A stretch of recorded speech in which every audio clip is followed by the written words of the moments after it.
নমস্কার বন্ধুরা, সকলকে স্বাগত জানাই আজকের পর্বে। আজ আলোচনা করব 2024-এর ফেব্রুয়ারি মাসের রাশিফল, কর্কট রাশি কর্কট লগ্ন নিয়ে। বন্ধুরা, এই ফেব্রুয়ারি মাসে স্বাস্থ্য, শিক্ষা, প্রেম ও বিবাহ, কর্ম ও ভাগ্য সেই ব্যাপারে কিছু বলবো এবং কি করণীয়, ফেব্রুয়ারি মাসে কি করণীয় সহজ উপায় সেটা বলে দেবো। তো চলো বন্ধুরা, ভিডিওটা মূল পর্বে শুরু করা যাক। সবার প্রথমে শরীর স্বাস্থ্য নিয়ে কিছু কথা বলি। এই ফেব্রুয়ারি মাস বিগত কয়েক মাসের তুলনায় শরীর স্বাস্থ্যটা মানসিক চিন্তা থেকে অনেকটাই উন্নতি হবে। বিশেষ করে যাদের মানসিক চিন্তায় এতদিন ধরে ভুগছিল, নানান রকম সমস্যা আসছিল, নানান রকম টেনশন আসছিল, সেগুলো অনেকটা রিলিফ পাবে শরীর স্বাস্থ্যের দিক থেকে। তবে 20 ফেব্রুয়ারির পর থেকে একটু সমস্যা আসতে পারে, রক্তচাপ বৃদ্ধি হতে পারে, এই সময়ের চোখের সমস্যা, মুখমণ্ডলের কোনো সমস্যা হতে পারে, সেটা দেখা যেতে পারে 20 ফেব্রুয়ারির পর থেকে। সে বিষয়ে একটু সচেতন থাকা প্রয়োজন, একটুখানি নিজেদের খেয়াল রাখতে হবে।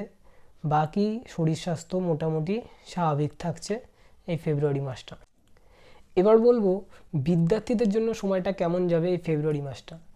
বন্ধুরা, 2024-এর ফেব্রুয়ারি 6 তারিখ থেকে সময়টা খুবই ভালো থাকছে বিদ্যার্থীদের জন্য। এই সময়টা পড়ায় মনোযোগ বৃদ্ধি পাবে। যাদের মন চঞ্চলতা ছিল পড়াশোনার দিক থেকে অনেকটা কেটে যাবে, অনেকটা কেটে আস্তে আস্তে ভালো পড়ায় মানসিকতাটা ঠিক হবে, পড়তে মন বসবে, মন ডাইভার্ট যে হয়ে যাচ্ছিলো সেগুলো অনেকটাই কেটে যাবে। এবং যারা উঁচু পদে পরীক্ষা দিতে চাইছো, প্রতিযোগিতামূলক কোনো পরীক্ষা দিতে চাইছিলে, সেই জায়গাটাও আস্তে আস্তে অনেকটা ঠিক হয়ে যাবে এবং পরীক্ষায় সাফল্যতাও পাবে। তো বিদ্যার্থীদের জন্য এই মাসটা খুবই ভালো থাকছে। কর্কট রাশিদের প্রেম ও বিবাহ সম্পর্ক কেমন যাবে ফেব্রুয়ারি মাসটা। বন্ধুরা, প্রেম ও বিবাহ সম্পর্ক, প্রেম সম্পর্ক তোমাদের কর্কট রাশিদের মধ্যম প্রকৃতির দেখতে দেখা যাবে। এবং কর্কট রাশিদের মনে, যে সমস্ত কর্কট রাশিদের, প্রচুর কর্কট রাশির মানুষ রয়েছে, তবে যাদের মনে একটু অহংকার আছে, জেদি স্বভাবের দেখতে পাওয়া যাচ্ছে, তারা এগুলো একটু আস্তে আস্তে নিয়ন্ত্রণ করার চেষ্টা করো, নয়তো তোমাদের একটা সমস্যা আসতে পারে সম্পর্কের দিক থেকে। যতটা নিয়ন্ত্রণ করতে পারবে সম্পর্ক ততটা আরও ভালো হবে, নিজেরাই নিজেদের সমস্যা মেটাতে পারবে, তাতে কোনো সন্দেহ নেই। আর বিবাহিত সম্পর্কে যারা রয়েছে, তাদের বিবাহিত সম্পর্ক খুব একটা ভালো যাচ্ছে না, তবে ফেব্রুয়ারি মাসটাও মোটামুটিই থাকবে। তবে জুন মাসের পর থেকে বিবাহিত সম্পর্কে একটা স্টেবিলিটি থাকতে দেখা যাবে এবং আস্তে আস্তে ধৈর্য ধরতে হবে, সম্পর্কটা আস্তে আস্তে মজবুত হবে। বিবাহিত সম্পর্কটা মোটামুটি মজবুত হবে জুন মাসের পর থেকে। কর্মজীবনের ক্ষেত্রে কর্কট রাশিদের একটা সুনাম ও আত্মবিশ্বাস বাড়বে এবং কাজের প্রতি সাকসেস থাকতে দেখা যাবে, অর্থাৎ কাজে একটা সফলতা পাবে। সেটা কর্কট রাশিরা ফেব্রুয়ারি মাস থেকে সেটা লক্ষ্য করতে পারবে। আর যারা নতুন কাজের সঙ্গে যুক্ত হতে চাইছো, তাদের একটা কাজের পরিবর্তনও আসবে, সেটা অবশ্যই হবে। কিন্তু নতুন কাজে যুক্ত যারা হতে চাইছো, সেদিক থেকে একটু পরিশ্রম হলেও একটু সমস্যা আসতে পারে, একটু পরিশ্রম করতেও দেখা যাবে, তবে একটু সমস্যা আসবে মনের দিক থেকে, যে আগের কাজটা করব না এই কাজটা করবো, একটা মনের মধ্যে দোনামোনা থাকবে। তবে সেটা বুঝে শুনে এগোতে হবে, কেননা একটা কাজের দিকে একটা সাফল্য দেখা যাচ্ছে, যে সাকসেস পাওয়া যাবে।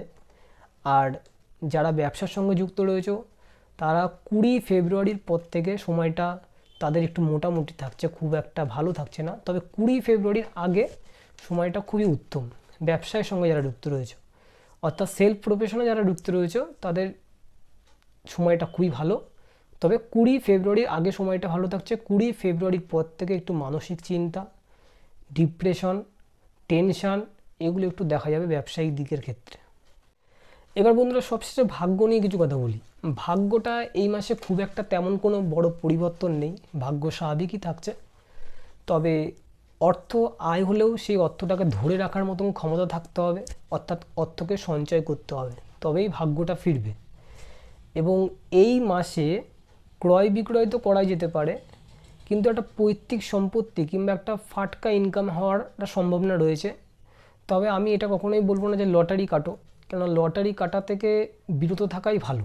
যেহেতু এই মাসের রাহুদেবের দৃষ্টি অতটা ঠিক ভালো দিকে নেই কর্কট রাশিদের ক্ষেত্রে, সেই কারণেই বলবো যে অবশ্যই কাজ করো, সেটা বুঝে শুনে করাটাই ভালো হবে। ভাগ্য মোটামুটি সবাই থাকবে, কিন্তু তেমন কোনো বড় পরিবর্তন নেই।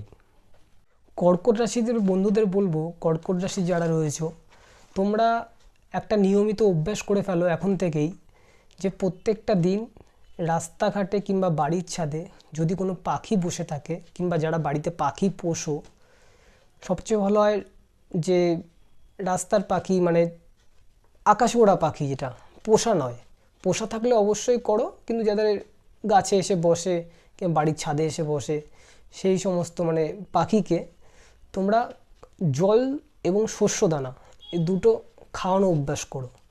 তাতে করে তোমাদের রাহুদেবের যে কুদৃষ্টিটা রয়েছে, কুপ্রভাবটা রয়েছে, সেটা কেটে যাবে, এবং কেটে যাওয়ার পরে তোমাদের অনেকটাই আরও ভালো হবে।